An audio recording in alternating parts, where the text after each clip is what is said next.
Hey, this is Skip with another segment of Skip Sauntering Snippets, and this one will be real short because it's more of a question than anything else. Why is it that New Hampshire Governor Chris Sununu has voted to take power away from parents by promising to veto the Parental Bill of Rights that was just passed in Conference of Committee, HB 1431? Why does he want to keep control with government agencies that refuse to listen to parents, that basically have given themselves the power to lie to parents? My school board lied to me, and I bet you your school board and your teachers will lie to you too. If your district has put in policy JBAB, I urge you to go to your school board meeting, because if you have a public comment session, take advantage of it. And generally the chair will say, oh, this is not a question and answer period. No, it's not, because they refuse to engage with those that put them in those seats.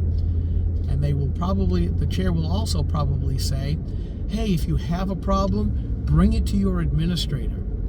So I want you to do this. All of you who are listening, I want you to go to your school board meeting. If they want to make these new rules up, play by those new rules.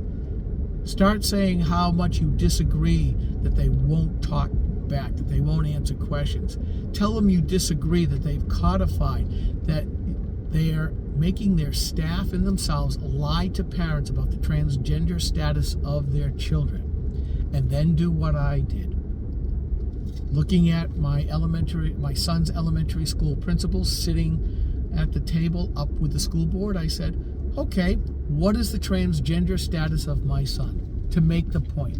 Make them live up to their rule. Make them answer one way or the other. They will say either yes or no, or I have to follow policy, which is what mine said, which basically said she wasn't going to tell me. Either way, it's a win for you.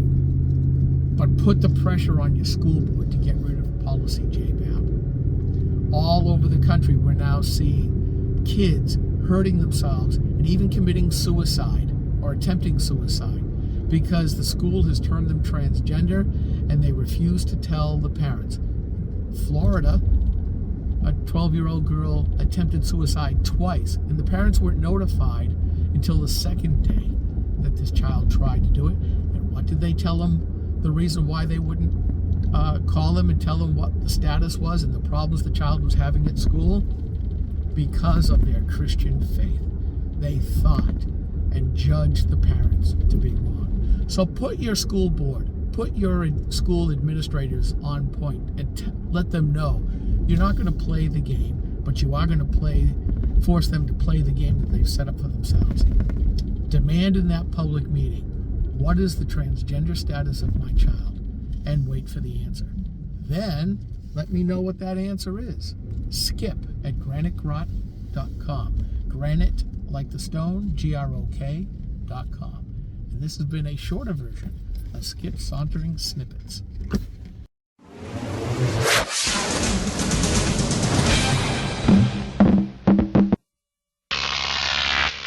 Crop TV.